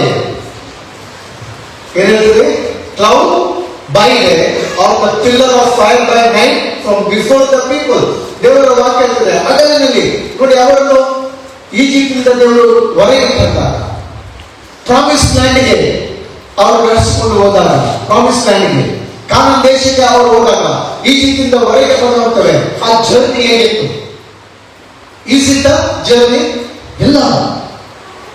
ಸುಡು ಬಿಸಿಲು, ಭಯಂಕರವಾದ ಕಾಡು, ಮರುಭೂಮಿ, 39 ಅರಸರು, 7 ಬಲಿಷ್ಠ ಜನಾಂಗ ಅವರ ಸುತ್ತಲಿದ್ದು, ಅಮೋರಿಯರು, ಸೆಬೂಸಿಯರು ನೋಡ್ತಿದ್ದೇವೆ, ಫಿಲಿಸ್ಟಿಯರು, ಕಾನಾನ್ಯರು, ಇಂಥ ಒಂದು ಜನಾಂಗ, ಬಲಿಷ್ಠ ಜನಾಂಗ ಅವರನ್ನು ಫೇಸ್ ಮಾಡಿಕೊಂಡು ಅವರು ಪ್ರಾಮಿಸ್ ಲ್ಯಾಂಡ್ಗೆ ಎಂಟರ್ ಆಗಬೇಕು. ಬಿಸಿಲು, ಸುಡುವ ಬಿಸಿಲು, ಬಾಯಾರಿಕೆ, ಅಂಧಕಾರ, ಇಂಥ ಒಂದು ಕತ್ತಲೆ ಒಳಗಿಂದ ಅವರು ಮರಳು ಕಾರಿನಲ್ಲಿ ದಟ್ಟವಾದ ಕಾರಿನಲ್ಲಿ ಹೊರಗಿಂದ ಅವರು 40 ವರ್ಷ ಪ್ರಯಾಣ ಮಾಡುವಾಗ ದೇವರು ಹೇಳ್ತಾರೆ ಹಗಲಿನಲ್ಲಿ ಮೇಘಸ್ತಂಭ. ಯಾಕೆ? ಅವರಿಗೆ ನೆರಳು ಕೊಡುವುದಕ್ಕಾಗಿ, ದೇವರು ಅವರಿಗೆ ವಿಶ್ರಾಂತಿ ಕೊಡುವುದಕ್ಕಾಗಿ. ಹಗಲಿನಲ್ಲಿ ದೇವರ ವಾಕ್ಯ ಹೇಳ್ತದೆ ಮೇಘಸ್ತಂಭವಾಗಿ, ರಾತ್ರಿಯಲ್ಲಿ ದೇವರ ವಾಕ್ಯ ಹೇಳ್ತದೆ ರಾತ್ರಿ ಅವರು ಪ್ರಯಾಣ ಮಾಡುವವರ ಮುಂದೆ ಬೆಳಕು, ಅಗ್ನಿ, ದೇವರ ಅಗ್ನಿ, ಪರಲೋಕದ ಬೇಗ ಸ್ತಂಭವನ್ನು ಅವರ ಮುಂದೆ ಅವರಿಗೆ ದಾರಿ ತೋರಿಸಿತು, ಗೈಡ್ ಮಾಡ್ತಿದ್ರು. ಆದರೆ ಅದೇ ಮೇಘ ಸ್ತಂಭ ಈಜಿಪ್ಟಿಗೆ ಕಟ್ಟಲಾಯಿತು. ಈಜಿಪ್ಷನ್ಗೆ ಏನಾಗಿತ್ತು? ಕಟ್ಟಲಾಗಿತ್ತು. ಇವತ್ತು ಈ ಲೋಕದಲ್ಲಿ ಜೀವಿಸುವಾಗ ಒಂದು ಸತ್ಯ ಅಂದ್ರೆ ಅಗ್ನಿಯಾದ ದೇವರು ನಮ್ಮೊಂದಿಗಿದ್ದಾನೆ. ಆದರೆ ಈ ಕತ್ತಲೆ ತುಂಬಿದ ಲೋಕದಲ್ಲಿ ಆತನ ಮೇಘ ಸ್ತಂಭವಾಗಿ, ಅಗ್ನಿ ಸ್ತಂಭವಾಗಿ ನಮಗೆ ಮಾರ್ಗದರ್ಶನಗಳು ನಮ್ಮ ಪ್ರಯಾಣದ ಮುಂದೆ ಆತನಿದ್ದಾನೆ. ಯಾವ ಪ್ರಯಾಣವಾಗಲಿ, ಕಷ್ಟಕರವಾದ ಪ್ರಯಾಣ ಇರ್ಬೋದು, ಆಯಾಸ ಇರ್ಬೋದು, ನಿನಗೆ ನೀನು ಬರಲು ಹೋಗಿರ್ಬೋದು, ನೀನು ಸೋತೋಗಿರ್ಬೋದು, ನಿನ್ನನ್ನು ಎಬ್ಬಿಸಲು, ತಿರುಗಿ ನಿನ್ನ ಮುಂದೆ ನಡೆಸಲು ಅಗ್ನಿ ಸ್ತಂಭವಾಗಿ, ಮೇಘ ಸ್ತಂಭವಾಗಿ ಕರ್ತನ ಪ್ರೆಸೆನ್ಸ್ ನಮ್ಮ ಮುಂದೆ ಹೋಗ್ತದೆ. ಕರ್ತನ ಪ್ರಸನ್ನತೆ, ದೇವರ ಪ್ರಾಮಿಸ್, ನಾನು ನನ್ನ ಕೈ ಬಿಡುವುದಿಲ್ಲ. ಅಗ್ನಿ ಸ್ತಂಭ, ಮೇಘ ಸ್ತಂಭ ನಮ್ಮ ಎಂದಿಗೂ ಕೈ ಬಿಡುತ್ತದೆ. ಆ ನಮಗೆ ಇರುವ ದೇವರಾಗಿದ್ದಾನೆ. ನಾಲ್ಕನೇದಾಗಿ ಯೋಹಾನನು ಬರೆದ ಸುವಾರ್ತೆ 14ನೇ ಅಧ್ಯಾಯದಲ್ಲಿ 16ನೇ ವಚನದಲ್ಲಿ ಯೇಸು ಸ್ವಾಮಿ ಪ್ರಾಮಿಸ್ ಮಾಡಿದ್ದಾನೆ. 14 ಆಗ ನಾನು ತಂದೆಯನ್ನು ಕೇಳಿಕೊಳ್ಳುವೆನು, ಆತನು ನಿಮಗೆ ಬೇರೊಬ್ಬ ಸಹಾಯಕರನ್ನು ಸದಾಕಾಲ ನಿಮ್ಮ ಸಂಗಡ ಇರುವುದಕ್ಕೆ ಕೊಡುವನು. ಏನಂದ್ರೆ ದೇವರ ವಾಕ್ಯ ಹೇಳ್ತದೆ, ಯೇಸು ಸ್ವಾಮಿ ಹೇಳಿದ್ದಾನೆ, ನಾನು ನಿಮ್ಮನ್ನು ಅನಂತರಾಗಿ ಬಿಟ್ಟು ಹೋಗುವುದಿಲ್ಲ. ನಾನು ನಿಮ್ಮನ್ನು ಅನಂತರಾಗಿ ಬಿಟ್ಟು ಹೋಗುವುದಿಲ್ಲ. ಯೇಸು ಸ್ವಾಮಿಗೆ ಗೊತ್ತಿದೆ, ಒಬ್ಬ ಭಕ್ತನು ವಿಶ್ವಾಸಿಗೆ ಈ ಲೋಕದಲ್ಲಿ ಸಂಕಟ ಇದೆ, ಈ ಲೋಕದಲ್ಲಿ ಅವನಿಗೇನಿದೆ, ಚಾಲೆಂಜ್ ಇದೆ. ಈ ಲೋಕದಲ್ಲಿ ಜೀವಿಸುವಾಗ ಯೇಸು ತನ್ನನ್ನು ಅನುಭವಿಸಿದ್ದಾನೆ. ಆದರೆ ದೇವರ ವಾಕ್ಯ ಹೇಳ್ತದೆ, ಆತನು ನಿಮಗೆ ಸಹಾಯಕರನ್ನು ಕೊಡುತ್ತಾನೆ, ಆತನು ಸದಾಕಾಲ ನಿಮ್ಮ ಸಂಗಡ ಇರುತ್ತೇನೆ ಎಂಬುದಾಗಿ ಪ್ರಾಮಿಸ್ ಮಾಡಿದ್ದಾನೆ. ನಮಗೆ ಪವಿತ್ರ ಆತ್ಮನನ್ನು ಸಹಾಯ ಮಾಡೋದಕ್ಕಾಗಿ ಕೊಟ್ಟಿದ್ದಾನೆ. ಪವಿತ್ರ ಆತ್ಮನು ಯಾವತ್ತೂ ನಮ್ಮನ್ನು ಬಿಟ್ಟು ಹೋಗುದಿಲ್ಲ. ಅದಕ್ಕೆ ಪವಿತ್ರ ಆತ್ಮನೊಟ್ಟಿಗೆ ನಮಗೆ ಒಂದು ಸ್ನೇಹ ಇರಬೇಕು, ಪವಿತ್ರ ಆತ್ಮನೊಟ್ಟಿಗೆ ನಮಗೆ ಸಂಬಂಧ ಬೇಕು, ಪವಿತ್ರ ಆತ್ಮನೊಟ್ಟಿಗೆ ನಮಗೆ ಅಂಗಡಿ ಬೇಕು. ಪವಿತ್ರ ಆತ್ಮನ ದುಃಖಪಡಿಸಬೇಡಿರಿ. ಪವಿತ್ರ ಆತ್ಮನಿಗೆ ಸಹಾಯ ಮಾಡುವಾತನಾಗಿದ್ದಾನೆ. ನಮಗೆ ಏನ್ ಮಾಡ್ಲಿಕ್ಕೆ ಆಗುದಿಲ್ಲ, ನಮಗೆ ಸಹಿಸಲಿಕ್ಕೆ ಆಗುದಿಲ್ಲ, ದುಃಖ ತಾಳ್ಲಿಕ್ಕೆ ಆಗುದಿಲ್ಲ. ಆದ್ರೆ ಪವಿತ್ರ ಆತ್ಮನು ನಮ್ಗೆ ಏನ್ ಮಾಡ್ತಾನೆ, ಸಂತೈಸ್ತಾನೆ, ನಮ್ಮನ್ನು ಕಂಫರ್ಟ್ ಮಾಡ್ತಾನೆ. ಪವಿತ್ರ ಆತ್ಮನಿಗೆ ಆದರಣೆ ಕೊಡ್ತಾನೆ, ನಮ್ಮ ಹೃದಯದಲ್ಲಿ ಸಂತೈಸುವಿಕೆಯನ್ನು ಕೊಡ್ತಾನೆ, ಸಮಾಧಾನ ಕೊಡ್ತಾನೆ. ಆತ ನಮ್ಮ ಜೊತೆಯಲ್ಲಿ ಪವಿತ್ರ ಆತ್ಮ ನಮ್ಮೊಟ್ಟಿಗೆ ಇದ್ದಾನೆ, ಸದಾಕಾಲ ಇದ್ದಾನೆ. ದೇವರ ವಾಕ್ಯದಲ್ಲಿ ಆತನಿಗೆ ಯಾಕೆ ನಮಗೆ ಪವಿತ್ರ ಆತ್ಮನನ್ನು ಕೊಟ್ಟಿದ್ದಾನೆ? ಯೇಸುವೇ ನನಗೆ ನಿಮಗೆ ಸಹಾಯ ಮಾಡಬೇಕಾಗಿ, ನಮಗೆ ಏನ್ ಮಾಡ್ಲಿಕ್ಕೆ ಆಗುದಿಲ್ಲ, ಪ್ರಾರ್ಥನೆ ಮಾಡ್ಲಿಕ್ಕೆ ಆಗುದಿಲ್ಲ, ಪವಿತ್ರ ಆತ್ಮನಿಗೆ ಸಹಾಯ ಮಾಡ್ತಾನೆ. ವಾಕ್ಯ ಓದಲಿಕ್ಕೆ ಪವಿತ್ರ ಆತ್ಮ ಸಹಾಯ ಮಾಡ್ತಾನೆ. ಪರಿಸ್ಥಿತಿಗಳನ್ನು ಜಯಿಸಲಿಕ್ಕೆ ಪವಿತ್ರ ಆತ್ಮನಿಗೆ ಸಹಾಯ ಮಾಡ್ತಿದ್ದಾನೆ. ಅದರಿಂದ ಯೇಸು ಸ್ವಾಮಿ ಹೇಳಿದಂತ ಮಾತು, ಯೋಶುವನಿಗೆ ಕೊಟ್ಟಿದ್ದ ಪ್ರಾಮಿಸ್, ನಾನಿನ್ನನ್ನು ಕೈ ಬಿಡುವುದಿಲ್ಲ. ಒಂದು ದಿವಸ ಶಿಷ್ಯರಿಗೆ ಈಗ ಯೇಸು ಸ್ವಾಮಿ ಮಾತಾಡ್ತಿದ್ದಾರೆ. ನಮಗೂ ಕೂಡ ಅನೇಕ ಸಂದರ್ಭದಲ್ಲಿ ನಮ್ಮ ಪರಿಸ್ಥಿತಿಗಳು ಬರುವಾಗ ನಮಗೆ ಪ್ರಶ್ನೆ ಬರ್ತದಲ್ಲ, ಯೇಸು ಸ್ವಾಮಿ ಇದ್ದಾನ, ಯಾಕೆ ಇದಾಯಿತು, ಪ್ರಶ್ನೆ ಯಾಕೆ ಇದು ಸಂಭವಿಸಿತು. ಶಿಷ್ಯರು ಯೇಸು ಸ್ವಾಮಿಯೊಟ್ಟಿಗೆ 3 ವರ್ಷ ಕಳೆದರು. ಆತನೊಟ್ಟಿಗೆ ಊಟ ಮಾಡಿದ್ರು, ಆತನೊಟ್ಟಿಗೆ ಮಲಗಿದ್ರು, ಮೆರಿಕಲ್ಸ್ ನೋಡಿದ್ರು, ಎಲ್ಲ ನೋಡಿದ್ರು. ಆದ್ರೆ ಯೇಸು ಸ್ವಾಮಿ ಒಂದು ಮಾತು ಹೇಳ್ತಿದ್ದಾರೆ ಶಿಷ್ಯರಿಗೆ, ಇನ್ನು ಮುಂದೆ ನೀವು ನನ್ನನ್ನು ನೋಡುವುದಿಲ್ಲ. ಹೇಗಾಗ್ಬೋದು ಶಿಷ್ಯರಿಗೆ? ಯೇಸು ಸ್ವಾಮಿ ಹೇಳಿದ್ದಾರೆ, ಮೋಶೆ ಸಂಘ ಇದ್ದಾಗ ನಿಮ್ಮ ಸಂಘ ಇರ್ತೇನೆ, ಯುಗದ ಸಮುದ್ರ ಎಲ್ಲ ದಿವಸ ನಿಮ್ಮ ಸಂಘ ಇದ್ದೇನೆ. ಯೋಹಾನನು ಬರೆದ ಸುವಾರ್ತೆ 13ನೇ 33ನೇ ವಚನದಲ್ಲಿ ಶಿಷ್ಯರಿಗೆ ಬಹಳ ಆಘಾತ ಆಯಿತು, ಭಯವಾಯಿತು. ಅವರು ಆಲೋಚನೆ ಮಾಡಲಿಲ್ಲ. ಯೇಸು ಮೇಲೆ ಹೇಳಿದ್ದಾರೆ, ಈಗ ಎಲ್ಲ ಪ್ರಾಮಿಸ್ ಕೊಟ್ಟಿದ್ದಾನೆ, ಬೋಧಿಸಿದ್ದಾರೆ, ಎಲ್ಲ ಮೆರಕಲ್ ಮಾಡಿದ್ದಾರೆ. 13ನೇ 33ನೇ ವಚನ ಹೇಳ್ತಾರೆ, ಯೋಹಾನನು ಬರೆದ ಸುವಾರ್ತೆ, ಪ್ರಿಯ ಮಕ್ಕಳೇ. ಬಹಳ ಒಂದು ನೋಡಿ ಶಿಷ್ಯರಿಗೆ ಹೇಳಿದಂತ ಮಾತು ಯೇಸು ಪ್ರಿಯ ಲಿಟಲ್ ಚಿಲ್ಡ್ರನ್ ಅಂದ್ರೆ ಇಂಗ್ಲಿಷ್ ಭಾಷೆಯಲ್ಲಿ ಲಿಟಲ್ ಚಿಲ್ಡ್ರನ್. ಪ್ರಾಯವನ್ನು ನೋಡುವಾಗ ಶಿಷ್ಯರು ಎಷ್ಟು ವಯಸ್ಸು ಇರೋದು, ಪೇತ್ರನಾಗ್ಲಿ ಯೋಹಾನನು ಅಲ್ಲ, ಯೇಸು ಹೇಳಿದ್ರೆ ಲಿಟಲ್ ಚಿಲ್ಡ್ರನ್, ಪ್ರಿಯ ಮಕ್ಕಳೇ, ಇನ್ನು ಸ್ವಲ್ಪ ಕಾಲವೇ ನಿಮ್ಮ ಸಂಗಡ ಇರುತ್ತೇನೆ. ಇಡೀ ಲೋಕವರೆಗೆ ಆಯ್ತು, ಮೇಲೆಗಳಿಗೆ ಬಿದ್ದಾಗಾಯ್ತು. ಯೇಸು ಪ್ರೇಮ ಪ್ರಾಮಿಸ್ ಮಾಡ್ತಾನೆ, I will never leave you, forsake you, ನಾನು ನಿಮ್ಮನ್ನು ಕೈ ಬಿಡುವುದಿಲ್ಲ, ತೊರೆದು ಬಿಡುವುದಿಲ್ಲ. ಲೋಕದ ವ್ಯವಸ್ಥೆಯಲ್ಲಿ ನೋಡಿದ್ರೆ ಎಷ್ಟೆಲ್ಲರೂ ಬ್ಯಾಂಗ್ಳೂರ್ನ ಒಂದು ಚರಿತ್ರೆ ನೋಡುವಾಗ ಇರುವಾಗ ಎನ್ಕೌಂಟರ್ ಮಾಡಿದ್ರು. ಎನ್ಕೌಂಟರ್ ಮಾಡಿದಾಗ ಟಿವಿ ಚದರಿಗುವುದು, ಎಲ್ಲಿ ಚದರಿಗುವುದು. ಯಾಕಂತಂದ್ರೆ ಅವರ ಎಲ್ಲ ಮುನ್ನುತ್ತಿದ್ದಂತ ಒಂದು ಧೈರ್ಯಶಾಲಿ ಅಂತ ನಮ್ಮ ನಾಯಕನನ್ನು ಎನ್ಕೌಂಟರ್ ಮಾಡಿದ್ರು ಪೊಲೀಸ್ನವರು. ಇಲ್ಲಿ ನಮ್ಮ ಗತಿ ಇದೆ, ಇಲ್ಲಿ ನಮ್ಗೆ ಕೂಡ ಅದೇ ಗತಿ. ಎಲ್ಲಿ ಪ್ರಯಾಣ ಮಾಡಿದ್ರು, ಎಲ್ಲಿ ಚೆಲ್ಲ ಪಿಲಾಯಿಕೊಂಡು ಆ ಒಂದು ಟೀಮ್ ಏನಾಯ್ತು, ಉಳಿದು ಹೋಯ್ತು, ಚಟುವಟಿಕೆಗಳು ನಿಂತು ಹೋಯ್ತು. ಯಾಕಂತಂದ್ರೆ ಅಷ್ಟು ಧೈರ್ಯಶಾಲಿ, ಅಷ್ಟು ಎಲ್ಲದಕ್ಕೆ ಗರ್ಜಿಸಿದಂತ ನಮ್ಮ ನಾಯಕನ ಮೊದಲಾಗಿ ಇಲ್ಲಿ ನಮ್ಮ ಯೇಸು ಕೃಷ್ಣನಾಥ ಅವರಿಗೆ ಗುರುವಾಗಿದ್ದಾನೆ, ನಾಯಕನಾಗಿದ್ದಾನೆ, ಕರ್ತನಾಗಿದ್ದಾನೆ, ರಕ್ಷಕನಾಗಿದ್ದಾನೆ, ಮಿರಕಲ್ ಮಾಡಿದ್ದಾನೆ ಸ್ವಾಮಿ. 3.5 ವರ್ಷ ಅವರೊಟ್ಟಿಗೆ ಊಟ ಮಾಡಿದ್ದಾರೆ, ಮಲಗಿದ್ದಾರೆ. ಒಬ್ಬ ಹುಡುಗನ ಕೈಯಿಂದ 5 ರೊಟ್ಟಿ ನೇಸನ್ನು ತೆಗೆದುಕೊಂಡು 2 ನೀರನ್ನು ಬ್ಲೆಸ್ ಮಾಡಿ 5,000 ಮಂದಿಗೆ ಊಟ ಮಾಡಿದ್ದಾನೆ. ಪರಿಸರ ಶಾಸ್ತ್ರಿಗಳು ಅವರಿಗೆ ಪ್ರಶ್ನೆ ಹಾಕಿದಾಗ, ಚಾಲೆಂಜ್ ಕೊಟ್ಟಾಗ ಆತ ಏನ್ ಮಾಡ್ದ, ಮೀನಿನ ಬಾಯಿನ ನಾಣ್ಯವನ್ನು ಕೊಟ್ಟು ತೆರಿಗೆ ಕಟ್ಟಿದ ಸ್ವಾಮಿ. ಎಂತ ಮಿರಕಲ್ಸ್ ಸ್ವಾಮಿ ಮಾಡಿದ. ಅದೇ ಯೋಹಾನನಲ್ಲಿ ಯೇಸು ಮಾಡಿದ ಅದ್ಭುತಗಳನ್ನು ನಾನು ಬರೆಯಬೇಕಾದ್ರೆ ಈ ಲೋಕವೇ ಸಾಕಾಗುವುದಿಲ್ಲ, ಪುಸ್ತಕ ಬರಲಿಕ್ಕೆ ಆಗುದಿಲ್ಲ. ಯೇಸು ಮಿರಕಲ್ ನಮ್ಮ ನಂಬುದಕ್ಕೋಸ್ಕರ ಕೆಲವನ್ನು ಮಾತ್ರ ಡಾಕ್ಯುಮೆಂಟರಿ ಆಗಿಟ್ಟಿದ್ದಾರೆ. ಯೇಸು ಮಾಡಿದ ಮಿರಕಲ್ ಅದ್ಭುತಗಳನ್ನು ಯೋಹಾನನು ಬರೀತಾನೆ. ಒಂದು ವೇಳೆ ಅದನ್ನು ನಾವು ಬರೀಬೇಕಾದ್ರೆ ಸಾಧ್ಯ ಉಂಟಾ? ಯೇಸುವಿನ ಪ್ರೀತಿ ನಮಗೆ ಬರಲಿಕ್ಕೆ ಆಗ್ತದ? ವರ್ಣಿಸ್ಲಿಕ್ಕೆ ಆಗ್ತದ? ಸಮುದ್ರಕ್ಕಿಂತ ಆಳ ಭಕ್ತನಾಡಿದ್ದಾನೆ, ಆಕಾಶಕ್ಕಿಂತ ಅದು ವಿಶಾಲ. ಅದು ನಮ್ಮ ಎಕ್ಸ್ಪೀರಿಯನ್ಸ್ ಮಾತ್ರ. Taste and sea that the lord is good. ಈಗ ಮಿರಕಲ್ ಮಾಡಿದ್ದಾನೆ. ಇಂಥ ಯೇಸು ಸ್ವಾಮಿ ಈಗ ಹೇಳ್ತಿದ್ದ ನಡೆಯುತ್ತಿದ್ದ ಶಿಷ್ಯರಿಗೆ ಅವರಿಗೆ ಯಾರ ಮೇಲೆ ನಂಬಿಟ್ಟು ಬಂದ್ರು?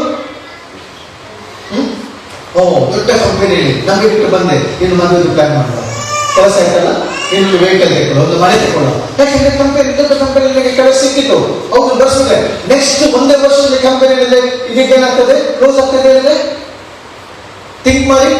ಹೇಗಾಗ್ಬೋದು ನಿಮ್ಮ ನಂಬಿಕೆ, ನಿಮ್ಮ ಕನಸುಗಳು ಹೇಗಾಗ್ಬೋದು, ನಿಮ್ಮ ಡ್ರೀಮ್ ಹೇಗಾಗ್ಬೋದು? ವಾಸ್ತವದಲ್ಲ, ಸಡನ್ ಅಪ್ಸ್ ಅಂಡ್ ಡೌನ್ ಆಗ್ತೇವೆ. ಅದನ್ನು ಶಿಷ್ಯರಿಗೆ ಬಲ ಬಿಟ್ಟು ಬಂದಿದ್ದಾರೆ. ಈಗ ಎಂದಕ್ಕೆ ಏನು ಹೇಳಿದ್ರು? ನನ್ನ ಮಾತು ಕೇಳಿಲ್ಲ, ದೋಣಿ ಮಾರಿದ್ರಿ, ಎಲ್ಲ ಬಿಟ್ಟು ಆತನಿಂದ ಹೋಗಿದ್ರಿ, ಕೆಲಸ ಮಾಡಿ ಸೇವೆ ಮಾಡೋಣ ಹೇಳಿದ್ರೆ ಕೇಳಲಿಲ್ಲ, ಈಗ ಬಂದಿದ್ದೀರಿ. ಆಲೋಚನೆ ಮಾಡಿ. ಪೇತ್ರ ಬಲ ಬಿಟ್ಟು ಬಂದಿದ್ದಾನೆ, ದೋಣಿ ಬಿಟ್ಟು ಬಂದಿದ್ದಾನೆ, ಎಲ್ಲರೂ ತಮ್ಮ ಬಲ ಬಿಟ್ಟು, ಉದ್ಯೋಗ ಬಿಟ್ಟು ಬಂದಿದ್ದಾರೆ, ಕೆಲಸ ಬಿಟ್ಟು ಬಂದಿದ್ದಾರೆ, ಫ್ಯಾಮಿಲಿ ಬಿಟ್ಟು ಬಂದಿದ್ದಾರೆ. ಆತ ನಿಲ್ಲುವಲ್ಲಿ ಆತನ ನಿಲ್ಲಿಸಿ ಫ್ಯಾಮಿಲಿ ಬಿಟ್ಟು ಬಂದವರಿಗೆ ಈಗ ಅವನು ಹೇಳುವಂತ ಮಾತೇನು? ಈಗ ಹೇಳ್ತೇನೆ, ಸ್ವಲ್ಪ ಕಾಲದಿಂದ ನಂತರ ನಾನು ನಿಮ್ಮ ಸಂಘ ಇರ್ತೇನೆ, ನಾಳೆಯಿಂದ ಇಲ್ಲ, ನಾಳೆಯಿಂದ ನನಗೆ ನಿಮ್ಮ ಫ್ಯೂಚರ್ ಗೊತ್ತಿಲ್ಲ, ನೀವು ನಿಮ್ಮನ್ನು ನೋಡ್ಕೊಳ್ಳಿ, ನಾನು ನಿಮ್ಮೊಟ್ಟಿಗೆ ಇರುವುದಿಲ್ಲ. ನೋಡಿ, ಇನ್ನು ಸ್ವಲ್ಪ ಕಾಲವೇ ನಿಮ್ಮ ಸಂಗಡ ಇರ್ತೇನೆ, ನನ್ನನ್ನು ಹುಡುಕ್ತೀರಿ, ನೀವು ನನ್ನನ್ನು ಹುಡುಕ್ತೀರಿ. ಆದರೆ ನಾನು ಹೋಗಲಿ, ನಿಮಗೆ ಬರಲಿಕ್ಕೆ ಆಗುವುದಿಲ್ಲ, ನೀವು ಬರಲಾರಿ ಎಂದು ನಾನು ಯಹೂದರಿಗೆ ಈಗ ನಿಮಗೂ ಕೂಡ ಹೇಳ್ತೇನೆ. ಥಿಂಕ್ ಮಾಡಿ, ಇದನ್ನು ಇಮ್ಯಾಜಿನ್ ಮಾಡಿ. ನಾನು ಇದನ್ನು ಓದುವಾಗ ಆಲೋಚನೆ ಮಾಡಿದೆ, ಆ ಸಂದರ್ಭದಲ್ಲಿ ಒಂದು ವೇಳೆ ನಾವಿದ್ದ ಸ್ಥಳದಲ್ಲಿ ಏನಾಗ್ತಿತ್ತು? ಆಲೋಚನೆ. ಎಲ್ಲ ಬಿಟ್ಟು ಬಂದಿದ್ದಾರೆ, ಎಲ್ಲ ಬಿಟ್ಟು ಬಂದಿದ್ದಾರೆ. ಈಗ ಇಷ್ಟೊಂದು ಹೇಳ್ತಾರೆ, ನಾನು ಒಂದು ಅದಕ್ಕೆ ತೋಮನವನ್ನು ಸಂಶಯದಿಂದ ಕೇಳ್ತಿದ್ದಾನೆ. ಏನ್ ಕೇಳ್ತಿದ್ದಾನೆ? ಈ ಮಾತು ಹೇಳುವಾಗ ತೋಮನ ಕೇಳ್ತೇನೆ, ನೀನು ಹೇಳ್ತೀಯಲ್ಲ 14:5 ಓದ್ಕೊಳ್ಳಿ, ಯೋಹಾನ 14. ತೋಮನೊಂದು ಡೌಟ್ ಇಂದಲೇ ಯೇಸುವಿಗೆ ಕೇಳ್ತಿದ್ದಾನೆ, ನಂಬಿಕೆಯಿಂದಲ್ಲ, ಸಂದೇಹದಿಂದ ಯೇಸುವಿಗೆ ಏನ್ ಕೇಳ್ತಿದ್ದಾನೆ? 14. ತೋಮನಾಥನನ್ನು, ಸ್ವಾಮಿ ನೀನು ಎಲ್ಲಿಗೆ ಹೋಗ್ತೀನಿ ನಮ್ಗೆ ತಿಳಿಯಲ್ಲ, ನೀನು ಹೋಗ್ತಿದ್ರೆ ಎಲ್ಲಿ ಹೋಗ್ತೀನಿ ನೀನು? ಯೇಸುವನ್ನು ಮೊದಲು ಹೇಳಿದ್ದಾನೆ, ಎಲ್ಲಿಗೆ ಹೋಗ್ತೇನೆ ಎಂಬುದಾಗಿ ಹೇಳಿದ್ದಾನೆ, ಆತನು ಸಾಯ್ತಾನೆ ಎಂಬುದಾಗಿ ಹೇಳಿದ್ದಾನೆ. 4 ಸುವಾರ್ತೆಯಲ್ಲಿ ಕೂಡ ಬರೆದಿದ್ದಾನೆ, ನಾನು ಸಾಯ್ತೇನೆ, ನನ್ನನ್ನು ಹಿಡಿತಾರೆ, ಶಿಲುಬೆಗೆ ಹಾಕ್ತಾರೆ, ಮತ್ತೆ ನಾನು 3ನೇ ಎದ್ದು ಬರ್ತೇನೆ, ಎಲ್ಲಿಗೆ ಹೋಗ್ತೇನೆ, ಎಲ್ಲ ವಿಷಯ ಆಗಿದೆ. ಯೇಸುವನ್ನು ಎಲ್ಲ ಎಕ್ಸ್ಪ್ಲೇನ್ ಮಾಡಿ ಆಗಿದೆ. ಆದ್ರೆ ತೋಮನಿಗೆ ತಿರುಗಿಲ್ಲ, ಅವರು ಹೇಳೋದು ತೋಮನಿಗೆ ಹೇಳ್ತಿದ್ದಾನೆ. ತೋಮನು ಆತನನ್ನು, ಸ್ವಾಮಿ ನೀನು ಎಲ್ಲಿಗೆ ಹೋಗುತ್ತೀಯೋ ನಮಗೆ ತಿಳಿಯಲು, ಮಾರ್ಗವು ಹೇಗೆ ತಿಳಿದೀತು ಎಂದು ಕೇಳಲು, ಯೇಸು ಅವನಿಗೆ, ನಾನೇ ಮಾರ್ಗವು ಸತ್ಯವೂ ಜೀವವೂ ಆಗಿದ್ದೇನೆ. ನಾನೇ ಮಾರ್ಗವು, ನಾನೇ ಸತ್ಯವು, ನಾನೇ ಜೀವವಾಗಿದ್ದೇನೆ. ಯೇಸು ಅವನಿಗೆ ಅವನು ಕೇಳ್ತಾನೆ, ತೋಮನ್ ಕೇಳ್ತಿದ್ದಾನೆ, ಮಾರ್ಗ ನಮ್ಗೆ ಹೇಗೆ ತಿಳಿದು? ನೀನು ಎಲ್ಲಿ ಹೋಗ್ತೀನಿ ನಮಗೆ ಗೊತ್ತಿಲ್ಲ. ಆದರೆ ಯೇಸು ಸ್ವಾಮಿ ರಿಸರ್ಚ್ ಆದಾಗ ಅವರ ಹೃದಯದಲ್ಲಿ ಕಳವಳ ಇತ್ತು, ಅವರ ಹೃದಯದಲ್ಲಿ ಭಯವಿತ್ತು. ಅವರೆಲ್ಲರೂ ಡೋರ್ಗಳನ್ನು ಕ್ಲೋಸ್ ಮಾಡಿಕೊಂಡು, ಇನ್ನು ನಮಗೆ ಕೂಡ ಶಿಲುಬೆಗೆ ಹಾಕ್ತಾರೆ, ಗುರುಗಳು ಹಾಕಿದ್ದಾರೆ, ನಮ್ಮನ್ನು ಕೂಡ ಶಿಲುಬೆಗೆ ಹಾಕ್ತಾರೆ ಎಂಬುದಾಗಿ ಎಲ್ಲ ಡೋರ್ ಕ್ಲೋಸ್ ಮಾಡಿಕೊಂಡು, ಯಹೂದ್ಯರ ಭಯದಿಂದ, ಅವರು ಸಭಾಮಂದಿರದ ಅಧಿಕಾರಿಗಳ ಭಯದಿಂದ ಅವರು ಬಾಗಿಲು ಮುಚ್ಚಿಕೊಂಡು ಪ್ರೇಯರ್ ಮಾಡ್ತಿರ್ಲಿಲ್ಲ. ಕಿಟಕಿ ನಿಂತಿದ್ರು, ಶಬ್ದಗಳು ನಿಂತಿದ್ರು, ಅವರು ಬಾಗಿಲು ಮುಚ್ಚಿಕೊಂಡು ಭಯದಲ್ಲಿದ್ರು. ಆದರೆ ಆ ಸಮಯದಲ್ಲಿ ಯೇಸು ಅವರ ಒಳಗೆ ಬಂದುಕೊಂಡಿಲ್ಲ, ನಿಮಗೆ ಸಮಾಧಾನವಾಗಿ. ಆಮೇಲೆ ತಿರುಗಿ ಆ ಪ್ರಾಮಿಸ್ ಕೊಟ್ಟಿದ್ದಾನೆ. ನೋಡಿರಿ, ಯುಗದ ಸಮಾಪ್ತಿಗೆ ಎಲ್ಲ ದಿವಸ ನಾನು ನಿಮ್ಮ ಸಂಗಡ ಇದ್ದೇನೆ. ಇದು ಸತ್ತವನಾಗಿದ್ದೇನು, ಈಗ ಯುಗ ಯುಗಾಂತರಕ್ಕೂ ನಾನು ಬದುಕವನಾಗಿದ್ದೇನೆ. ಆಮೇಲೆ ಈಗ ಸತ್ತವನಾಗಿದ್ದೇನು, ಈಗ ಯುಗ ಯುಗಾಂತರಕ್ಕೂ ನಾನು ಬದುಕವನಾಗಿದ್ದೇನೆ. ನಾನೀಗ ಪುನರ್ತನ ಹೊಂದಿ ಸಮಾಧಿಯಿಂದ ಎದ್ದು ಬಂದಿದ್ದೇನೆ, ನಿಮಗೆ ಸಮಾಧಾನವಾಗಲಿ. ದೇವರ ವಾಕ್ಯ. ಆತನ ಪ್ರಾಮಿಸ್ ನಮ್ಮನ್ನು ಎಂದಿಗೂ ಬಿಟ್ಟು ಹೋಗುವುದಿಲ್ಲ. ಪವಿತ್ರಾತ್ಮನು ಸದಾಕಾಲ ಈ ಸತ್ಯವನ್ನು ನಮಗೆ ಮನವರಿಕೆ ಮಾಡಲಿಕ್ಕೆ, ನಮ್ಮ ಪರಿಸ್ಥಿತಿಯಲ್ಲಿ ನಾವು ಪ್ರಾರ್ಥನೆಯಲ್ಲಿ ಹೋಗುವಾಗ, ನಾವು ಆರಾಧನೆಯಲ್ಲಿ ಹೋಗುವಾಗ ಪವಿತ್ರಾತ್ಮನು ಯೇಸುವಿನ ಈ ಒಂದು ಸತ್ಯವನ್ನು ನಮ್ಮ ಗಮನಕ್ಕೆ ತರ್ತಾನೆ. ಆತನು ಪುನರ್ತನ ಹೊಂದಿದ್ದಾನೆ. ಆತ ನಿನ್ನೊಂದಿಗಿದ್ದಾನೆ. ನಾಲ್ಕನೇದಾಗಿ ಕೊನೆಯದಾಗಿ ಬಯಸ್ತಾನೆ, ಆತನ ವಾಗ್ದಾನಗಳು ನಿನ್ನನ್ನು ಬಿಟ್ಟು ಹೋಗುವುದಿಲ್ಲ. ಆಮೇಲೆ ಯೆಶಾಯ 59:20 ಹೇಳ್ತದೆ. ಐಸಾಯ ಚಾಪ್ಟರ್ 59:21. ನಾನಂತೂ ಅವರೊಂದಿಗೆ ಈ ಒಡಂಬಡಿಕೆಯನ್ನು ಮಾಡಿಕೊಳ್ಳುವೆನು.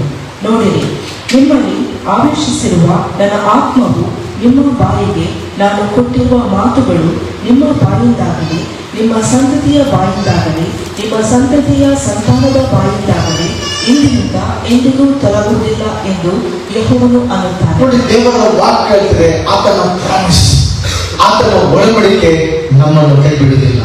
ಆಮೇಲೆ ಆತನ ವಾಗ್ದಾನ, ಅದಕ್ಕೋಸ್ಕರ ನಾನು ನಿಮಗೆ ಹೇಳ್ತೇನೆ, ಇವತ್ತು ರಿಕ್ವೆಸ್ಟ್ ಮಾಡಿ ಹೇಳ್ತಿದ್ದೇನೆ, ನಿಮ್ಮ ಎಲ್ಲ ಪರಿಸ್ಥಿತಿ ಎವ್ರಿ ಡೇ ನಿಮ್ಮ ಬಾಯಿಂದ ದೇವರ ಮಾತುಗಳನ್ನು ಮಾತಾಡಿ.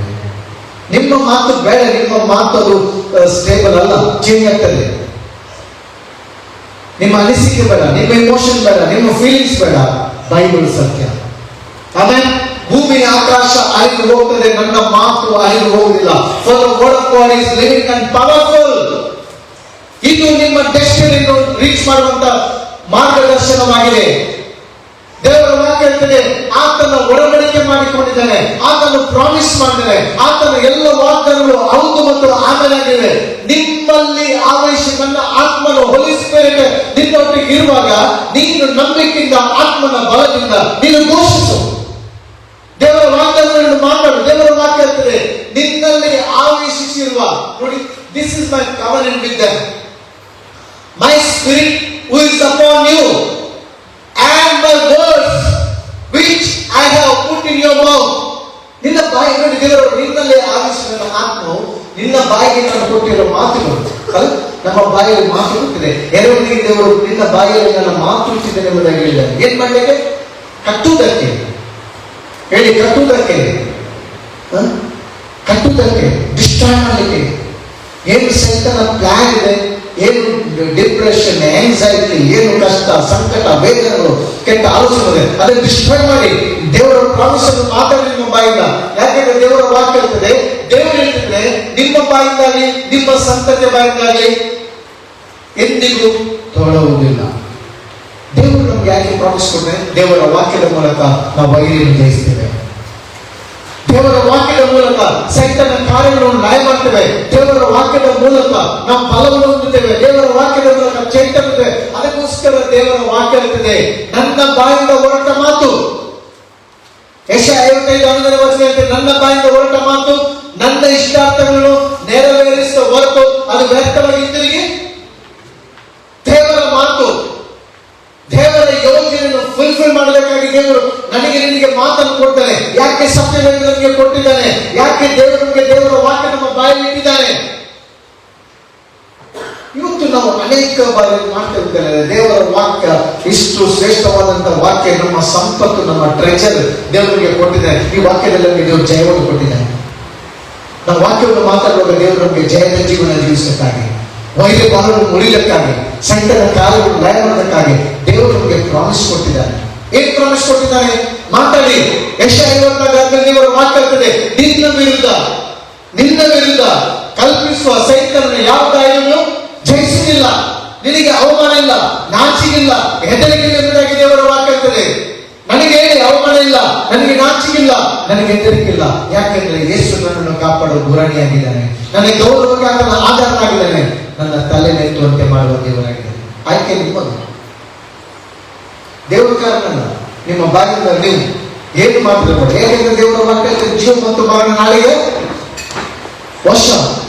ವಚನ ಪ್ರಿಯರು ಅದರ ಫಲವನ್ನು ಅನುಭವಿಸ್ತಾರೆ. ಮನುಷ್ಯನು ತನ್ನ ಬಾಯಿಯ ಬೆಲೆ ಹೊಟ್ಟೆ ತುಂಬ ಉಂಟಾದ್ರೆ, ಹಾಗಾದ್ರೆ ನೀವು ಹೊಟ್ಟೆ ತುಂಬ ಏನನ್ನು ಉಂಟೀರಿ? ಎಲ್ಲ ನೆಗೆಟಿವ್, ಎಲ್ಲ ನಕಾರಾತ್ಮಕವಾದ ಬೇಡ ಸಂಗತಿ ನಿಮ್ಮ ಬಾಯಿಂದ ಮಾತ್ರ ಹೊಟ್ಟೆ ತುಂಬ ಅದನ್ನೇ ನೀವು ಮಾಡಿದ್ರೆ ಅದೇ ನಿಮಗೆ ಫಲ ಕೊಡ್ತದೆ. ನಿನ್ನ ರಿಸಲ್ಟ್ ಅದೇ. ಹೊಟ್ಟೆ ತುಂಬ ದೇವರ ವಾಗ್ದಾನ ಮಾತಾಡಿ, ಹೊಟ್ಟೆ ತುಂಬ ದೇವರ ವಾಗ್ದಾನ ಮಾತಾಡಿ, ಹೊಟ್ಟೆ ತುಂಬ ದೇವರ ವಾಗ್ದಾನ ಮಾತಾಡಿ, ಹೊಟ್ಟೆ ತುಂಬ ದೇವರ ವಾಕ್ಯದ ಬೀಜವನ್ನು ಬಿತ್ತರಿ, ಫಲ ಕೊಡ್ತದೆ. ಅದಕ್ಕೆ ಡಿಟೋರ್ಮೆಂಟ್ ಚಾಪ್ಟರ್ 30:19 ಹೇಳ್ತದೆ, ದೇವರು ಅವರಿಗೆ ಆಯ್ಕೆಯನ್ನು ಕೊಟ್ಟಿದ್ದಾರೆ. ಏನ್ ಆಯ್ಕೆ ಕೊಟ್ಟಿದ್ದಾರೆ ಓದ್ಕೊಳ್ಳಿ. ಡಿಟೋರ್ಮೆಂಟ್ ಚಾಪ್ಟರ್ 30:19.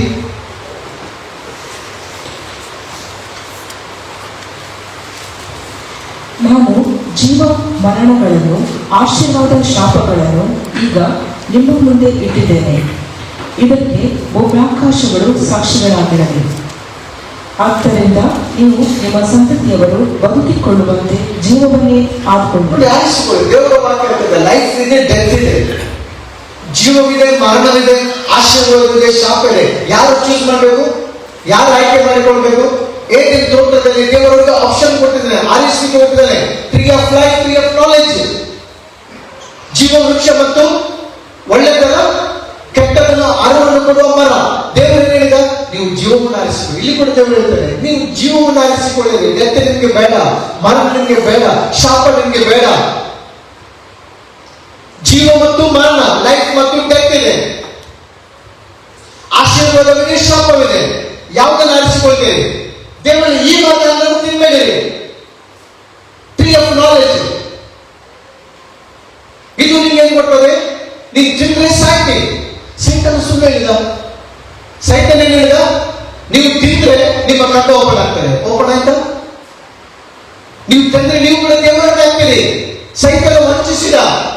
ಆದ್ದರಿಂದ ಇವತ್ತು ದೇವರ ವಾಕ್ಯ ಹೇಳ್ತದೆ, ನಮ್ಮ ಟ್ರೀ ಆಫ್ ಲೈಫ್ ಅನ್ನು ಆರಿಸಿಕೊಳ್ಳೋಣ. ಯೇಸು ಕ್ರಿಸ್ತನು ಜೀವ ವೃಕ್ಷವಾಗಿದ್ದಾನೆ. ಆತನ ಬಳಿಗೆ ಹೋಗೋಣ.